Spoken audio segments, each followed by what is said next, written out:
बिस्मिल्लाहिर्रहमानिर्रहीम नहमदुहु व नुसल्ली अला रसूलिहिल करीम अम्मा बाद।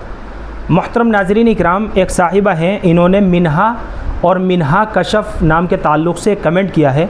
अस्सलामु अलैकुम हज़रत, मिन्हा और मिन्हा कशफ़ बेबी गर्ल के लिए नाम कैसा है?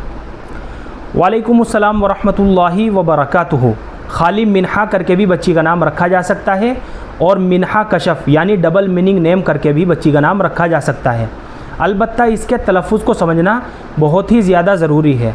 अक्सर इस नाम का इस्तेमाल छोटे हा के तलफ़्फ़ुज़ के साथ करते हैं, यानी मीम के नीचे ज़ेर के साथ। सबसे पहले मीम है, उसके बाद नून साकिन है, उसके बाद हा है और आखिर में अलिफ़ है। मिन्हा, देखिए छोटे हा के तलफ़्फ़ुज़ के साथ जो मिन्हा है, उर्दू ज़ुबान में इसके माना आते हैं तफ़रीक़, घटाना और कम करना। तो इस तलफ़्फ़ुज़ के साथ तो बच्ची का नाम बिल्कुल भी नहीं रखा जा सकता। और एक तलफ़्फ़ुज़ है बड़े हा के साथ मिन्हा, मीम के नीचे ज़ेर के साथ नून साकिन है और आखिर में बड़ा हा है मिन्हा। तो बड़े हा के तलफ़्फ़ुज़ के साथ बच्ची का ये नाम रखना बिल्कुल दुरुस्त है। चुनाचे बड़े हा के तलफ़्फ़ुज़ के साथ जो मिन्हा है, इसके माना आते हैं तोहफ़ा, हदिया और गिफ्ट। ये बच्ची का नाम रखा जा सकता है मिन्हा करके भी।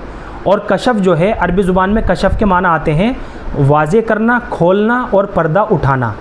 तो मिन्हा खाली मिन्हा करके भी बच्ची का नाम रख सकते हैं बड़े हा के तलफ़्फ़ुज़ के साथ, और मिन्हा कशफ़ करके भी बच्ची का नाम रखा जा सकता है।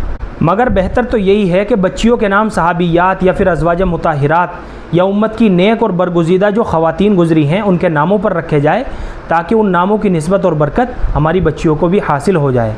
क्योंकि जैसा नाम होता है बच्चे की शख्सियत के ऊपर, उसका ऐसा ही असर पड़ता है। उम्मीद करता हूँ कि आपको अच्छी तरह समझ में आ गया होगा। अल्लाह हम सब को सुन्नत व शरीयत पर पाबंद फ़रमाए। फ़क़त वल्लाहु आलम।